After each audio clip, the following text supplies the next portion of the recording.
Hey guys, my name is Jeff and this is a 2003 Ford Mustang GT, and these are some of the best muscle car or sports cars, if you want to call them that you can buy today for either street or track use. They range anywhere from a few $1,000s to as much as $150,000 depending on the option. And the shame is these cars almost didn't exist. The Ford Probe came out and was intended to replace the Mustang, but thankfully it didn't, and we got the 4th generation SN-95, which it was referred to internally by Ford, or 4th generation Mustang, which is what we see here. It was produced between obviously 1994 and 2004. The cool part about these Mustangs is obviously you can use them for whatever you want because they have a huge aftermarket, and it even allowed Ford to reintroduce all sorts of special models. Of course, we had Cobras and lots of special iterations like the 2000 Cobra R and the mystichrome Cobras that are legendary for their paint jobs. And then we even got a bunch of new series. Everything from the Mach 1 existed. We had the Bullitt Mustang was introduced for the very first time, offered in Highland Green along with some other colors. We even got a 40th anniversary along with a Centennial edition that only came in black. These cars have a ton of different options, coming in a bunch of different prices, and we're going to be taking a look at this one today, starting with the exterior, then we'll move into the engine, the interior, and of course we'll take it for a drive. So the SN-95 Mustang was actually the first major redesign for the Mustang in 15 years. These cars were in production between 1994 and 2004, and they would actually be based on an updated version of the Fox body platform, and that would put the Fox body platform in production for 33 years, making it one of the longest running platforms in Ford. But there's tons of aftermarket things you can do to this, and it's actually a ton of fun to drive. There's going to be some other things that we'll talk about as we go throughout the car, but what I really want to talk about is this specific car, and we'll exclude some of the modifications and things like that. I'll point that out as we go around the car and talk about what makes these cars so special and why you might be interested in purchasing one for yourself. So the early cars were produced between 1994 and 1998, and those early cars even had a 5-liter V8 that would be carried over from the Fox body. However, they would be introduced with a new engine that we'll get into a little bit more later that's under the hood here as we go around the car. Now this car being a 2003 is part of that later production period, and those cars were produced as a facelift between 1999 and 2004, and those cars are often referred to as a new edge. So they're still SN-95s, but new edge is for this specific styling. So if you take a look at the exterior of this car, what you'll notice is it just seems a lot edgier. So the whole point is it was a much sharper looking car. The early cars were very round, and this really sharpened up a lot of the body lines. We got lots of new taillights and even some upgrades that happened in the engine bay as well that we'll touch on a little bit later. Now, there are some changes that have been done to this car. These cars from stock are known for having abnormally large fender wells, but this car is actually sitting about an inch lower. It's on lowering springs.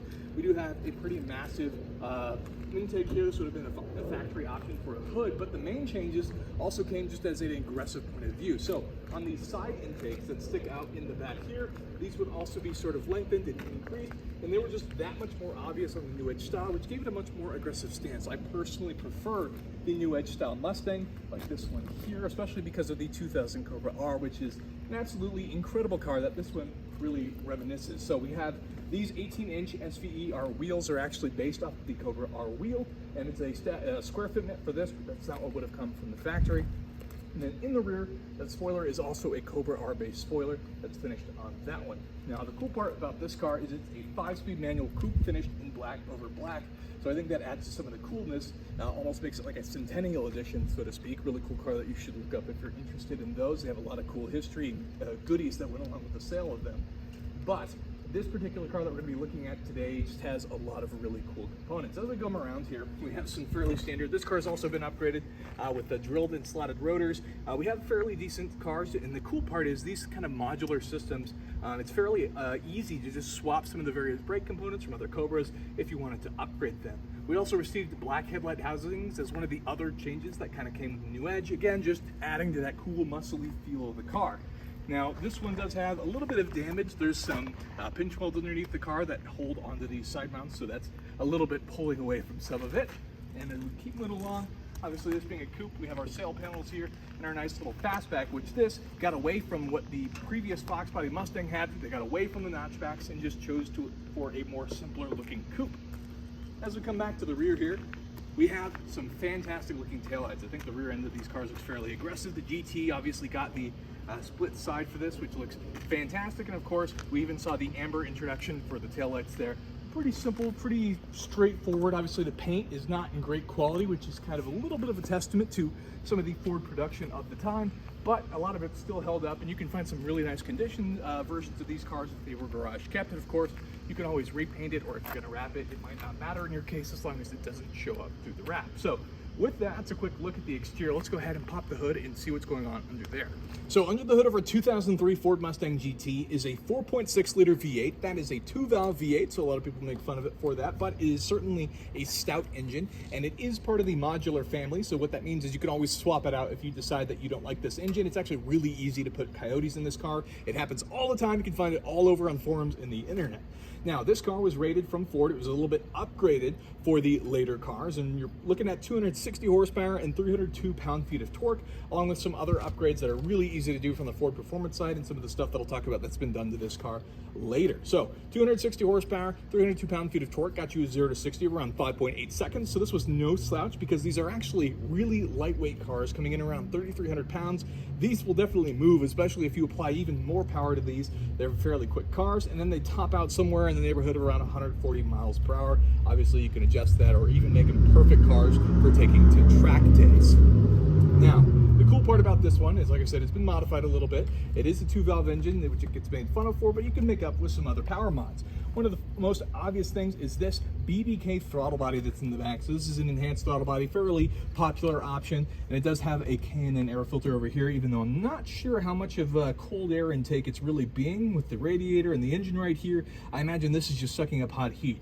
There is a sort of fender intake that's on the side here that would be much better to take advantage of, that should be changed out just to improve it. Another thing that would come later is this Ford Performance plenum that sits in here for the air intake plenum. And what happened is initially some of these components were made out of plastic and they were prone to breaking, and of course then you'd have coolant leaks, which is no good. And then this one actually replaced a lot of that with metal. You get a little bit of a taller rise in there for better airflow, and of course that would get you more horsepower, better cooling, stopped some of the issues for braking in this car. But a fairly simple car, fairly easy to work on. Obviously you can't go wrong with a fairly simple 2-valve V8, but still puts out a respectable 260 horsepower. Some simple mods can really quickly get you up to 300 horsepower, but that's a quick look at this. And the best part is these engines actually sound amazing. So now here is what the Mustang sounds like.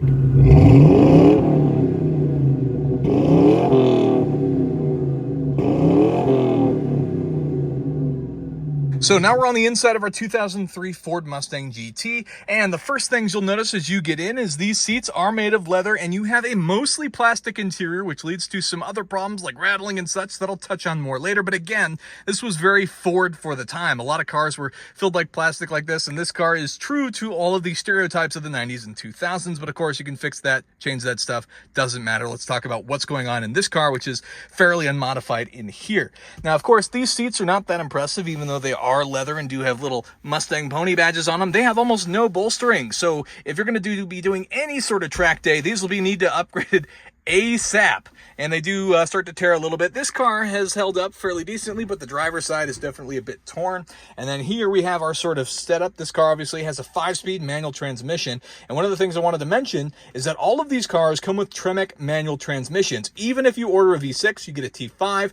If you ordered one of the later models, you'd get a different sort of Tremec, the T45, I believe. And then if you ordered a 2001 or later GT, you got the upgraded TR3650, which is a much better transmission. It would be carried over into the S197 generation. So that's a really cool note there. Over here, it's not anything crazy. We do get Mustang, which is very classic because this is a 90s to 2000s Ford product. We do get our green lights whenever we turn on our headlights, so fairly typical there. As you can see, it gets lit up. Climate control, of course, a radio, but you could actually put a double din in this. So if you remove this little plastic pocket that's here, this is an aftermarket radio, you could now get a double din setup, which is pretty cool.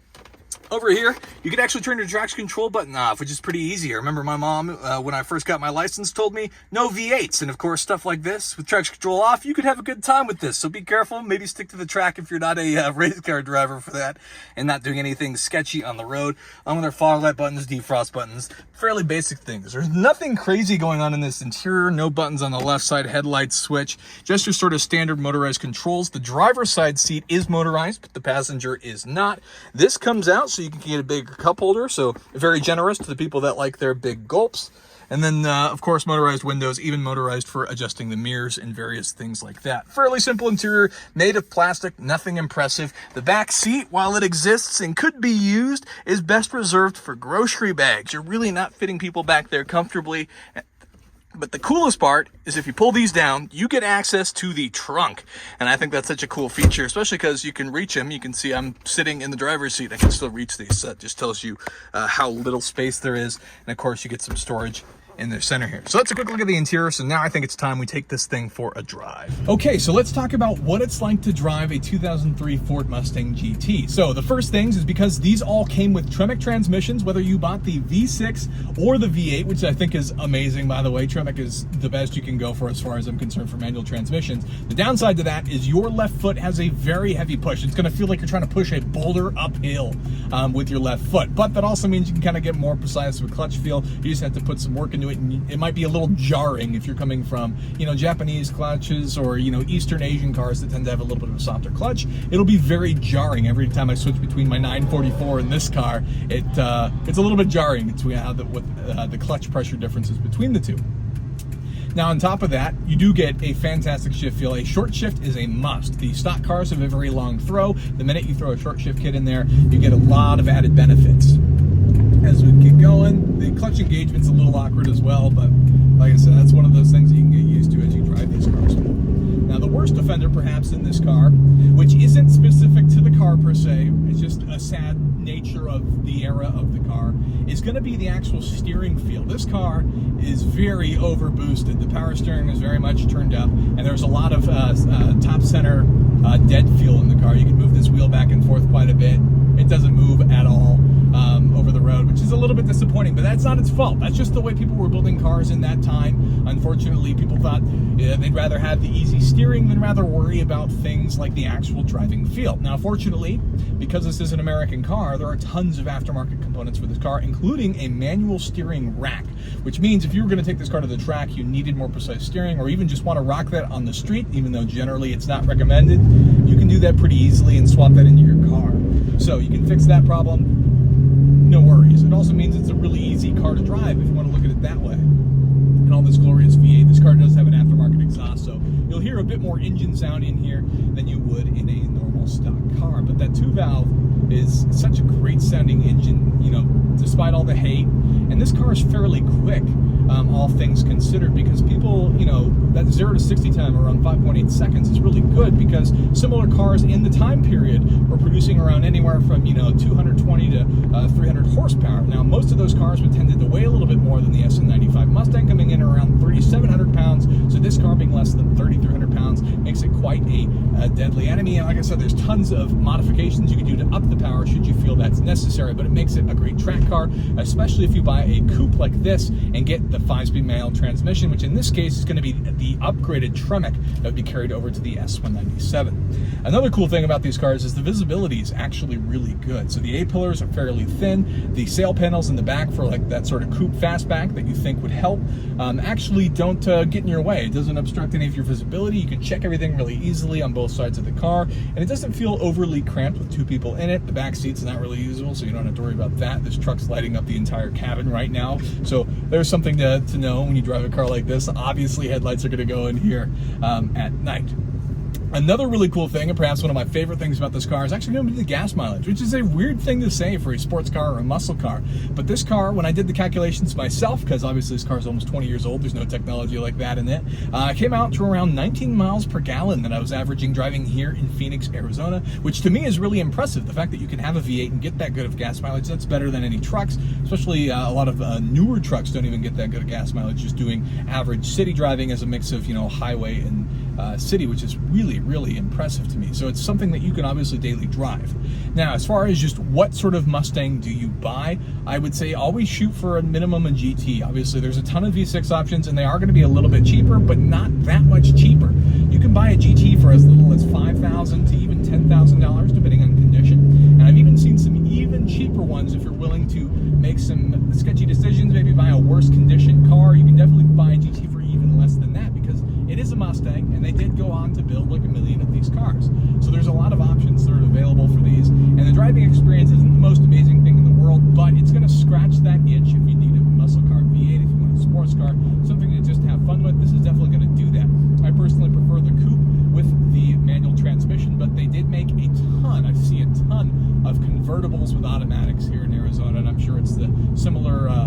situation and a lot of other places, but just such a cool car. And you can probably see it in this video with the big hood scoop sticking out of the front of on this car. Obviously they had different hoods that they could sell the cars with, but the big hood does a great job of adding to that muscle car feel. You get a little bit of a shake, which is the big downside. All that plastic that we mentioned earlier, it does rattle while you're driving, and this car does have an exhaust, so you'll hear it a little bit more in here as well. But just all in all, a cool experience, and it's such a cheap experience. You don't have to pay a lot of money to enter into the SN-95 market just to start enjoying these cars, and all the parts and modifications are even cheaper as well. So with that, that's going to be the end of the video. If you guys want to see anything particular with the SN-95, let me know down below. If you could hit that like button for me, I'd really appreciate it, and consider getting subscribed for more content like this in the future. Thank you so much for watching. I'll see you next time.